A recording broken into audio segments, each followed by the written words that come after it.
I think it was February, the end of February we last chatted. Yeah, probably something Yeah, like that. It's been a while. yeah. Yeah. And kind of the end of February, coronavirus was, in the news and stuff, but no one really had an idea what was going to happen. Yeah, I remember people like joking about it. Yeah, Like, I think because SARS didn't really hit, everyone thought it could be the same. yeah, yeah, I think so. Yeah, Uh, very strange. and in the interview, kind of summing it up, I'd sort of said, 2020 is going to be a huge year for Sugar Horse, far bigger than the year before. Oh yeah, I think Oh, it's my show. fault. Yeah. So there was quite a lot planned, but we'll start with the positives. You got drugs released. Yes, So how was the response to that? that's pretty mad. Like, I'm always quite surprised whenever like people like our weird little bands. I mean, it's pop music. It's got like verses and choruses and that, but it just seems like a lot of people called it obtuse in their reviews. I probably agree with that. Yeah, always find it pretty weird whenever we get like any kind of person liking it or praise Yeah. or anything. Was So, was yeah. was there anything negative that you read? I really liked. I didn't read anything like overtly negative, but I really liked the kind of like the real average reviews because those are the real scathing ones. You know what I mean? I'd rather get like a real shit review or a real Yeah. good review. Anything in the middle is like it's like pointless. You know what Yeah. I mean? There's a couple people being like, this is all right. I don't know why all the songs are so long. Yeah, it's very strange. The negative that came after that in March was the Black Peaks tour being postponed and then cancelled. Are you still scheduled to be on that tour if it ever comes about? I think I'm not sure, to be honest. Yeah. They've tried to do it again a couple times, kind of like without a proper announcement. But yeah, it's it's impossible to tell. I think they're going to just completely hold off now until there's like a set in Yeah. stone date for when live music returns. So Yeah. I don't know. It depends what's going on when that happens, I suppose. I feel for them though, because it's like I think it's 3 times this Yeah. tour's been cancelled or something. Something like That that. must Yeah. fucking suck. But yeah, hopefully it goes ahead. I'd still love to do it. I mean, I don't think we're going to get much opportunity to play in front of like rooms that big. Yeah. So it'll be nice. Yeah. You've done a couple of kind of live streams. You did one recording and then you did the stream for Arctangent. How did you find that experience? The recorded one we actually had ready. When did we do that? I think mid February we did that, which was a really fucking stressful experience. To be honest, I thought it was going to be really fun. Because we had the idea of kind of recording the start of it like a practice down in that room, and then kind of halfway through you kind of go into the gig.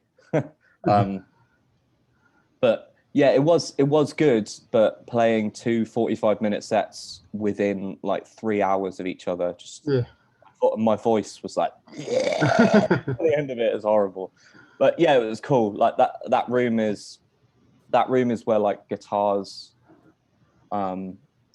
just guitars were tracked for like drugs and stuff. Yeah. So it's like it's part of the studio that we tracked that record in, and then there's a couple new songs coming out soon that they were tracked in there as well. So it kind of I thought it kind of linked in a little bit. But yeah, it was fun. And it was kind of lucky we had it, to be honest. We could be like, this is kind of a gig. Yeah. And then the Arctangent one was cool. Like, it was all of the shit stuff you normally associate with like playing a show, like driving a long way and loading in, waiting around, and then driving back in the depths of the night. hadn't realized how much I missed it. Yeah. So yeah, that was cool. And then that was like the first time we'd used like in-ear monitors and stuff. Right. Normally we've just got like the Yeah. fucking speakers blasting at us. So it was a bit of a weird experience. But I think it came out all right. Like the actual sound on the stream wasn't the best. Yeah. But I've got we bought out the U2 cover as kind of like a little YouTube thing for people. And I've got the rest of the stems of the set. The first so ever U2 song I've owned. So. Oh man, So, you're missing out. Don't let the haters influence you. Seriously, the early U2 is great. You just have to just try not to think about how much of a cunt Bono is. Yeah. Pretend it's someone else. Because when I was watching the Dark Tangent one, I saw the big kind of plastic screens, and I thought, I bet they all travelled in like a tiny little car together. Yeah. We travelled in my like Dilfmobile. Like, I've got like a real beat up like Citroen Berlingo, like our band car. So yeah, we travelled up in that. And then you've got to be separated by big screens. Yeah. Very strange, but there you go. Are you planning on doing any more streaming, or are you just going to see how everything goes? I think we're going to see how it goes. I'd like to, when we've just recently got together all the equipment to be able to do that, which is really cool. I'm going to see what we've got a couple releases lined up, and I'm going to see what the end of the year is looking like, and then we might put something together. We've got a couple cool ideas knocking about. Yeah. So you've got a 20-minute single coming out soon? It's around there, yeah. A single, yeah. Yeah, it's like a soundtracky mashup, pretentious pile of wank. So I don't think anyone else needs to review it. You've done it pretty well there. Is that something you've had planned? So I wouldn't worry about that. Is that something you've had planned for a while, or is it just a fresh? That kind of came in the middle of lockdown, kind of. We're like, as I was saying earlier about a couple of the average reviews for the record, like a couple people have said that it's like too long for an EP. It's like half hour or whatever. And we were like joking around, like they don't even know what long is. We were like, it would be funny to make like one song that's longer than the whole EP and release it in the same year. Yeah. So that was the kind of idea behind it. And then it turns out writing a half-hour song that's not like tedious as fuck is pretty difficult. So it kind of, like the proper audio version is like about 13 minutes, I think. Right. And then the like video soundtrack version is 16 with all the kind of clips and stuff in it. But yeah, we like started off with like the kind of long song idea, and then Jake, who plays like baritone and keys, watched this documentary called Heart of an Angel from 89 by a woman called Molly Deneen. And like we both watched it, and it's just like, I don't think at the time it was meant to be like deep or particularly meaningful. I think it's supposed to just expose like how tough it is working in like a place that's existed for a century. But yeah, it was like in the middle of lockdown, and like the world seemed like it was on some kind of like edge, like looking into an abyss. And like there was kind of like masses of change happening and stuff, and we watched that, and it's the same kind of thing. Like that tube station had been open for like a century, and everything was real beaten up and like shit, wasn't working properly.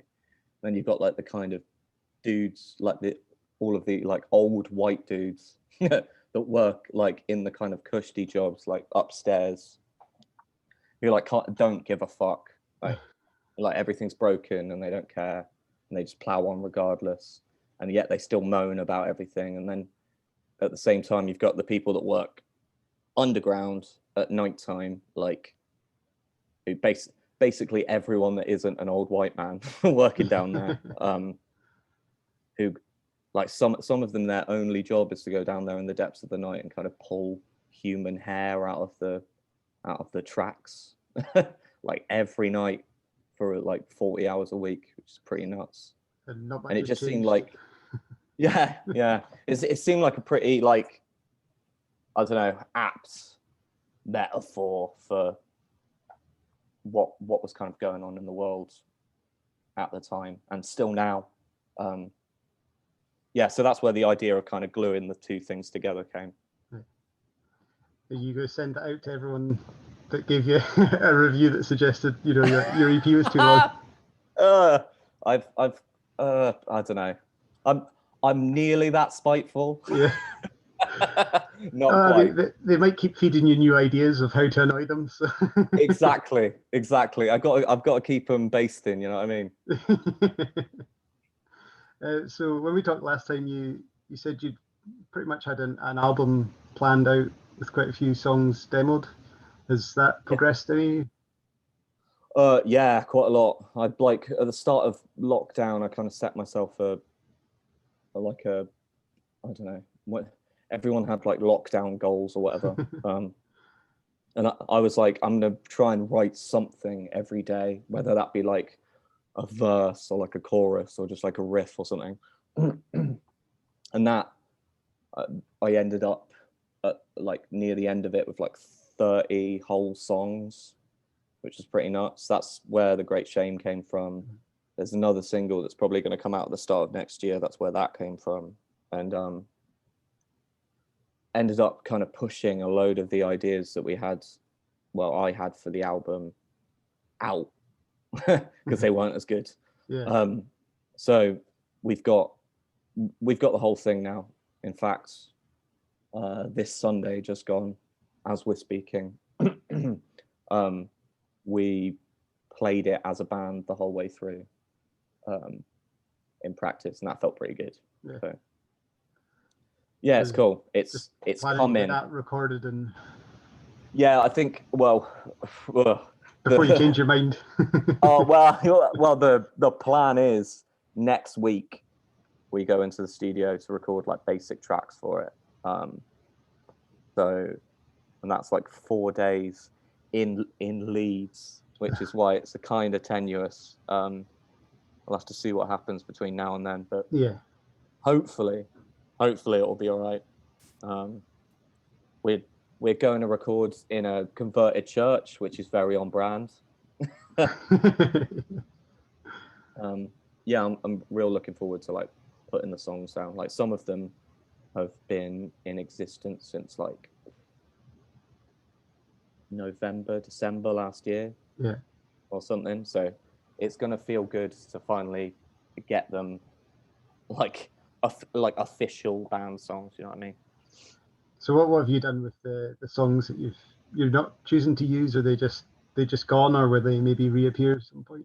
Well, a couple of them weren't suitable. So like The Great Shame was one of the songs that kind of came out, and because that was so long, it would have been like, I don't know, like Silver Fuck, that Smashing Pumpkins song that takes up like a whole side of vinyl or whatever. So I was like, yeah, that should probably be a separate thing. Plus we had that whole thing of like, it would be funny to release a song that long. Like, here's our new single, guys. And then there's another song that's quite a bit more metal, I suppose, than the rest of the album itself, and it didn't seem to really fit on there. So but it was like good enough to release. So I think we're putting that one out at the start of next year. How are you planning on putting it out? Are you just going to do it yourselves, or are you going to look around for a label? That remains to be seen. I'm kind of like a massive control freak, so it's every time I think about getting someone else on board, I'm like, oh. I like get all anxious and shit. But yeah. We all don't earn the most fucking money in the world, so it would be nice to have someone at least help out with like a vinyl pressing or something. Yeah. I don't know. We'll see what happens. We'll see what happens. Did Nothing's you set in stone. did you manage to get rid of your stash of drugs EPs? Or Hey, I had to slip in one crap pun, you know.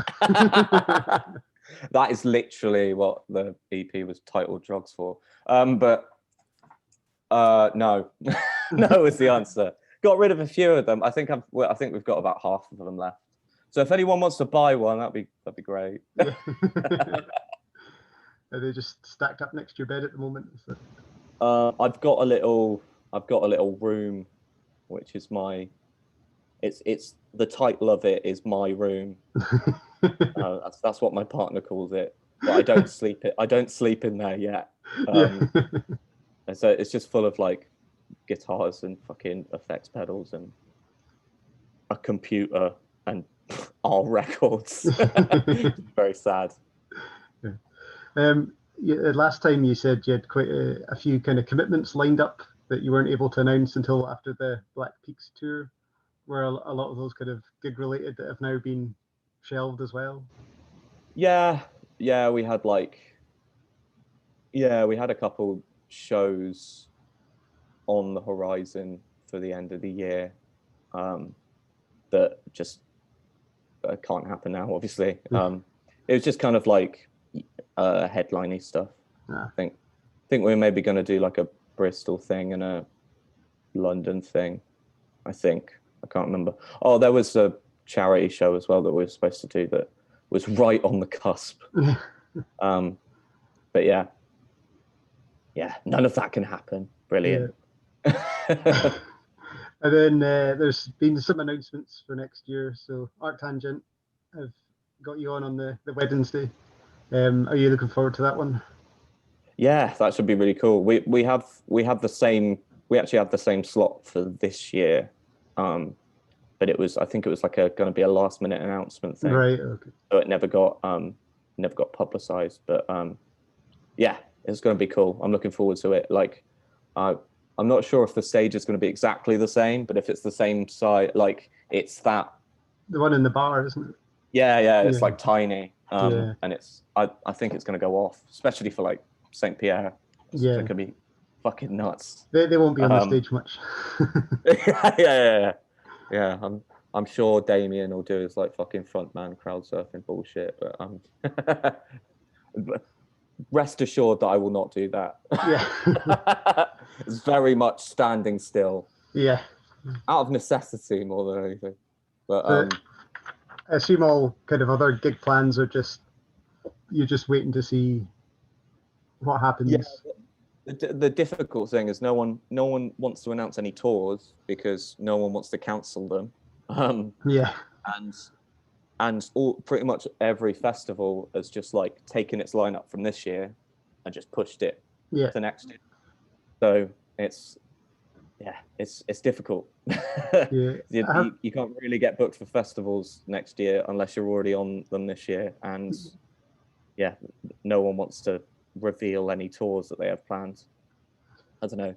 I saw the dude that books for Download Festival. I think he was brave enough to put a proper date on when gigs will be back up, which is pretty nuts. What did he say? Like April 21st or something?